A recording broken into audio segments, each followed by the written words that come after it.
Welcome to the MS&Me Radio Network. The broadcast shows are for informational and entertainment purposes only. They are not designed to provide listeners with specific personal, medical, or counseling advice. Individuals with a medical issue should always consult their healthcare provider. MS&Me is not responsible for content of individual shows. The views expressed by show hosts or their guests are their own. Enjoy the show. Hi, this is Dawn Melanie. I thank you for joining me today for my holiday episode about me managing myself while battling relapsing, remitting with multiple sclerosis for over 20 years and counting. Like every holiday season, what I do, what I don't do, what I want to do, but what I cannot do, seem to be reminders, or shall I say reflections of my successes. Please take note right now. I believe there is no need to measure any failures because if I get up, if I rise to the occasion, if I don't stay down, if I thwart even the slightest notion of waddling in my own pity, if I get up once more than the times that I've fallen down, that is an addition to my win column. Now, as I was saying, thank you for joining me today. Your presence now, or at a time of later broadcast airing, well, that means a lot to me. And not just because misery loves company, but because I appreciate the opportunity to reach out to share my story, to celebrate my struggles. Some listening may say, wait a minute, I have enough of my own hardships. I don't need yours, Dawn Melanie. Fine. But if you stick around, you'll understand that I want to share with you the contents of my half-full glass. You know how that specialty drink, not iced tea or not a fountain soda, but you know how that tastes, a specialty drink.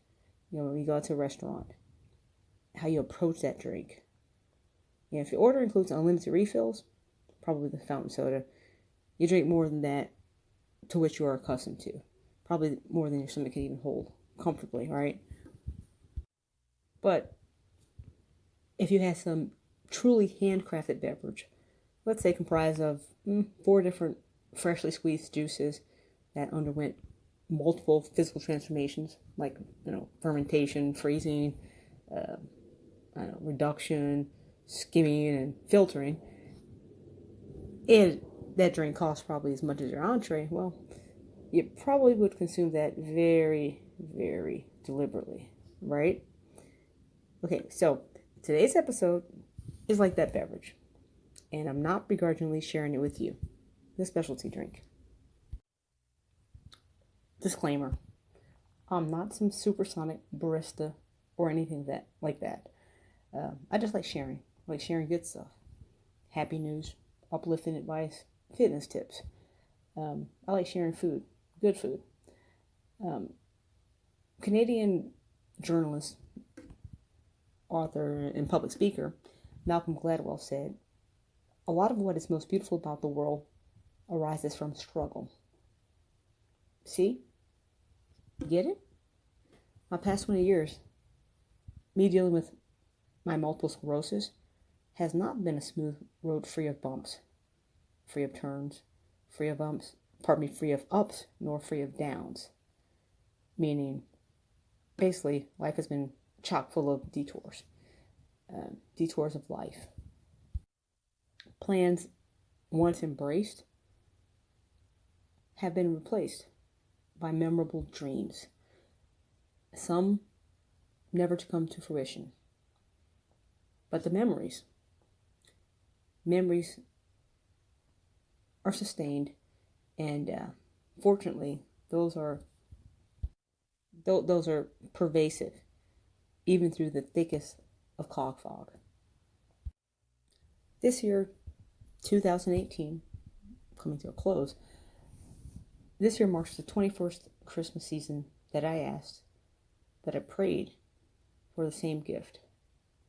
Not for a Red Ryder BB gun, not a BMX bicycle, not a fancy sports car, and definitely not a can of peas. You see, all these material things can be picked up on a well-funded shopping spree. And like most individuals, I'm pretty sure that my personal satisfaction meter would immediately teeter up, immediately after procurement of these said items, perhaps with the exception of the can of peas. Or would it? Would it not increase? Would I not be satisfied with a can of peas? Could I not seek happiness with my can of peas? Well, yesterday, Christmas Day, I pulled up my chair to a most wonderful Christmas dinner. I had to visualize the success of dinner, everything coming together on the table, the complete layout of the food items, the entrees, the savory dishes, the desserts. It was pretty easy to do this year because I actually punted the ball. Or should I say I relinquished? No, I delegated. No. I allowed my mama to prepare most of the dinner. Yeah, I allowed her to. My contribution, Brussels sprouts with bacon and some Scenes cane syrup, green beans, bacon of course, some kale with bacon, and acorn squash with pistachios, roasted pistachios, and orange marmalade. I also made a dish of sweet potato casserole with roasted or toasted marshmallows on top, and another one with pecan streusel on top. Having had my mom's core items for her holiday meals at least 80 times in my lifespan, I didn't fear any culinary dining disappointment. No, I showed up. I showed up with my husband. It's absolutely gift enough for my mom and dad. But bearing the physical gifts was actually special, as always. Because I swear, it's like having two senior citizen kids. I just adore it. I love it. After dinner, and shortly thereafter, my mom was literally banging her fist on the table, chanting, "I want my present. I want my present." I think she was ready to open a present, and just as I was about to succumb to her silly pleas, my husband, he actually started passing out gifts to my dad, passing her up just intentionally, of course, and the look on her face, it was priceless. Yeah, I do pretty well. She kept on with the opening of the gifts, and I just turned the conversation back to food. Everything that I prepared was fine, except my chest pie was, I don't know, something must have gone wrong with the bake time or the temperature of the oven, or I don't know, something was wrong, and we had to give it some more time in the oven after we got to my mom. So, I brought it back to that, and she's like, pretty much, who cares about the pie? I want my presents. I can laugh about it because, yeah, it was pretty funny. 76-year-old lady banging her fist on the table for her Christmas gifts. But that was funny to me. Kind of cute. And I'm thinking, really, Mama? Because I'm going, okay, I had a really great Christmas as a kid with you guys, but I'm actually celebrating more because, like I said earlier, this year marked the 21st Christmas of me receiving that which I asked for and that which I prayed for, and that is my health. Good health. I was listening to Mama, and I had also, realized that I had taken a step back to look at her situation, almost like an outsider looking in. And I was like, wow, isn't this funny? Here we are bickering about the distribution of gifts, presents, material things. And here it is, Christmas Day, and I know I was celebrating. I was celebrating the most precious gift that we all have, and that's life. And I know you guys heard me recite this quote before by Voltaire, but I'm going to say it again. God gave us the gift of life. It is up to us to give ourselves the gift of living well. So speaking of the gift of life, just want to make a note that next month I'll be making my 6th change of disease-modifying therapy, or as some call it, a DMT. That is a medication taken for multiple sclerosis and hopes to slow the progression of the disease. I'll be making the change next month because the results that I was getting, that is positive results that I was getting from not from, but while I was on, well, I don't want to say there's any direct correlation, but I'll just say that the results that I was getting while I was on the previous therapy has somewhat, I guess, seemed to fade, or, actually it hasn't faded, but actually I think it'll be contraindicative. Is that right? Contraindicative? I don't know if that's correct. I don't know if it'll be my best interest to keep taking it, knowing that I'm have JC virus positive, and there's been complications that have been noted with patients receiving the medication and those who are JC virus positive. So the thing is, I've made the decision to just stop that medication, which I've been fine 8.5 years, no relapses or anything while I was on therapy. But I'm making a change next month, and some people say why? Because actually I've been okay. I haven't had any problems. I've been fine for the past 3 months while I was taking no disease modifying therapy. So it's a challenge that, it's a challenge that I still face. Take medicine, don't take the medicine, but either way, it's a decision that I've made, and I consulted with my healthcare provider, and we've discussed the potential struggles that I'll have even taking the new medicine, but the same potential struggles exist whether or not if I don't take it. We don't know. So this kind of a sometimes I say a shot in the dark decision, but I'll make note of any changes I feel within my own body, and kind of bump that up against, see if it's similar to any of the empirical evidence gathered from previous studies or reported by any patients with situations similar to mine. That is, who've been taking the medicines that I was on for 8.5 years, and then switched to the medicine that I'm going to take as the start of next year. So I'll be conscious of that, because again, I have got my own self-advocate regarding my health. So that this is a very strong part of me, my managing myself, being aware of what's going on with me physically, mentally, emotionally, and staying in a close, well-informed state, or keeping my healthcare providers in a well-informed state, so that we can make joint decisions most intelligently and knowledgeable with given facts. I'm sure most of you out there listening have heard the old adage, kick the tires before buying a new car.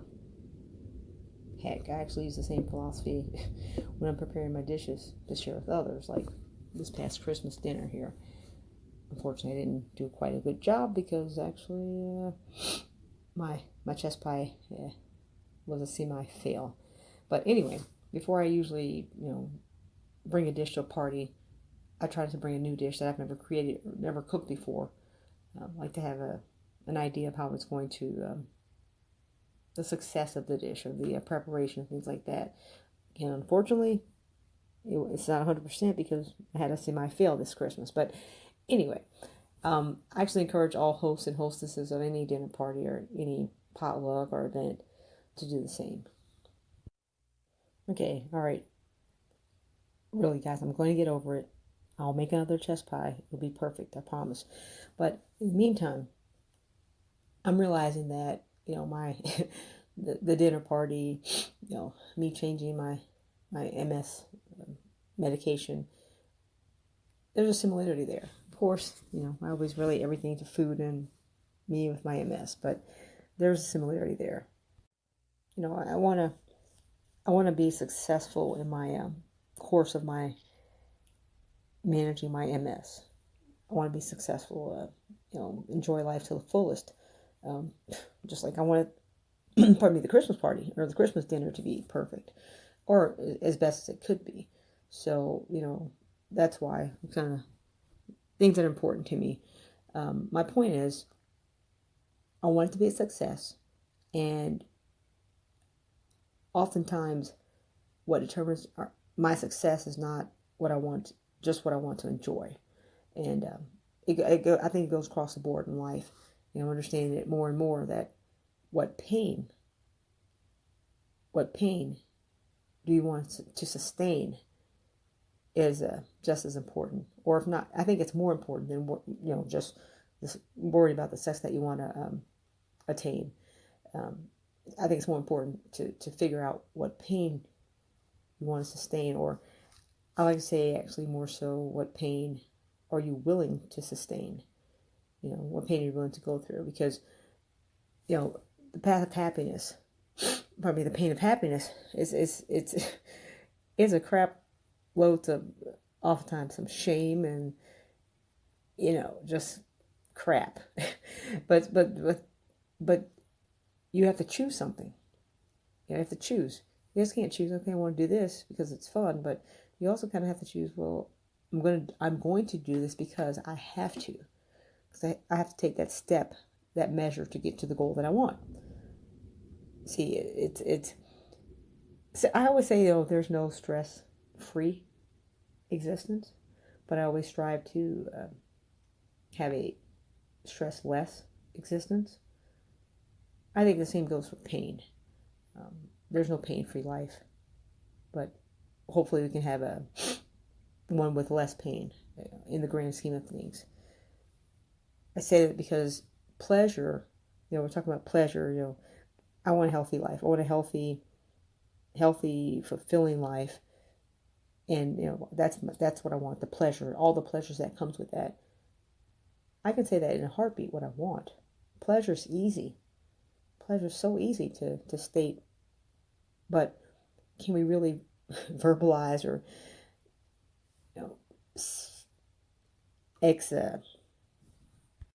feel the pain that we're willing to go through? That's the hard question. And, if I know for me it's challenging. I'm sure it's a challenge for everyone out there listening. But that question, what pain are you willing to go through to get the success that you want? That will absolutely 100% undoubtedly change your perspective and change your life. And I think it's pretty cool because, we always say we have a snowflake disease. That is people with MS, me being one. We have a snowflake disease. Everyone's different. And talking about the change of answering that question of what pain are we willing to sustain to get to the success that we want. Everyone's different. That's what makes you, and me. It actually separates us, but actually it brings us together.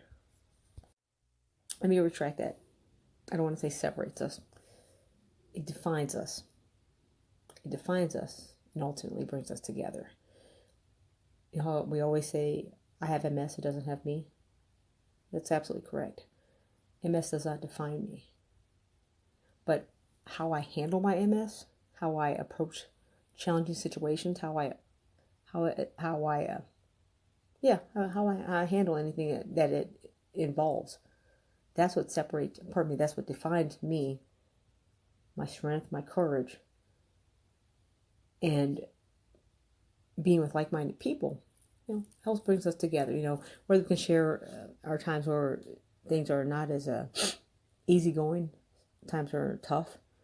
We can talk about these things and listen to other stories, share our stories, and this brings us together. So I don't want to say it's what separates us, but how we choose, how we prioritize and choose what we want to do, and what we want to do, what we are willing to face to get to the success that we claim we want. That's what defines us. It makes us all unique. You guys know I'm always talking about fitness. That's one thing, one of the top things that I use as I consider a key element in my life that helps me be successful with my management of my MS. That's fitness. And it's funny because so many people want the reward, but fail to endure the struggle. Go to the gym. I'll use the gym as an example. People's like, man, I want abs like that, or I want, six-pack or flat stomach, what have you. But they're not quite willing to put in the time and effort or the dedication in the gym. I'm not saying everybody wants a body like a Greek god or goddess, or if they want curves or, I don't know, like I said, flat tummies like supermodels. But, with the exception of a few, people who enjoy those physical attributes, it's a result of long weeks and days and quote-unquote diets or limited calorie consumption or certain food. That's a result of dedication. It just doesn't happen like that. So that's the struggle that the people who look like that oftentimes have to go through. I think it's really, it's not even arguing that our struggles determine our happiness. Our struggles determine our successes. Now, I was bummed about that chest pie. Yes, the chest pie. Just like I was bummed about my multiple sclerosis diagnosis almost 20 years ago. In the early days, I was pretty bummed in the early months and the earlier years. But I realized that, I either continue to have self-doubt or have less of a self-worth or a dubious self-worth. I could devote energy to that. Or I could devote the same amount of energy into appreciating who I was, appreciating what I do have. Yeah, I can't work, can't do the same work that I'm trained to do, that is an auditor, consulting, things of that nature, but I get to sleep in late every day if I want to. I get to wake up late, I get to stay up late, I get to take a nap whenever I want to, and never do I have the fear of being late for work. Oh, and I get to go to the gym during the day, during the evening. Today I went to 2 gyms. 2 gyms, just because. Well, what's to say, that's my spice of life. Or should I say, drinking from my lovely glass of a beautiful half-full glass of life struggles that I'm celebrating. Remember, those are the ones that determine my happiness. So this Christmas, my 21st Christmas, this holiday season, battling MS, no matter how fancy my dishes, my culinary dishes have evolved from, maybe a green bean casserole to making, like I said, roasted acorn squash with orange marmalade and roasted pistachios. I don't care how fancy anything gets. I'll still go into my plate, fork first. I'm going to go in for the peas. Peas, that's what Mama makes every year. The peas. They're simple. They're good. They're tasty. It's consistent. And, it's my safety net. I'll be honest. I'm kind of a wimp there. But I'll go in for the peas first because that's my comfort zone. The other things I'll go out on a limb and try. But the things I know make me happy, there's no shame in my game. I'll go there first because me eating peas is not going to be detrimental to my health or detrimental to anyone else's health or well-being. We need our vegetables. We do. Yes. I know my husband's listening. We need our fiber. Honey, we need our fiber. Peas are good fiber. So I'm going to go in for what I know that works first. Then I'll venture out and try other things. If there are correlating struggles that come with those joys, don't shun from them. Embrace them. Remember, facing those struggles, it'll be tough, but you'll appreciate it in the long run. The happiness that you receive, it'll be all yours. And yeah, you can still enjoy quote unquote successes, but if you didn't work for them, if you didn't earn them, it's not the same. And you know it. You know it in your heart. You know that you won't feel the same joy of having something that you worked for. So remember, guys, think about that. And like I said, for the next week, I want you all to, next 5 days, think of two things that really do spark your joy. And if those struggles are tough, just like if food that we cook is sometimes not as pleasurable or tasty as, let's say peas versus chess pie, properly made. That's pretty easy, easy competition there. A properly made chess pie wins, I'm sure. However, the can of peas that I'm not in favor of, but that can of peas has fiber and nutritional benefits that far outweigh that of a chess pie. So I know that my consumption of the peas, I may not enjoy it as much as a chess pie, but in the long term, I'm going to enjoy it a lot more, and it's going to contribute to my health. Remember that earlier I said that was the gift I wanted, a good health. So eating the peas is going to contribute to that. So things as simple as a can of peas, things as simple as a good friendship. Those are things that spark my joy. Those are my successes. Those are things that I embrace. I'm embracing the hard things. Because just like empty calories, chess pies, candy, things of that nature, empty calories basically constitute non-nutritional calories that make you fat and bloated. You got to eat. I know I have to eat, but I don't have to eat stuff that is not going to contribute to my health and my well-being. This has been Dawn Melanie. I thank you for joining me and hope you'll join me next week for Managing Self.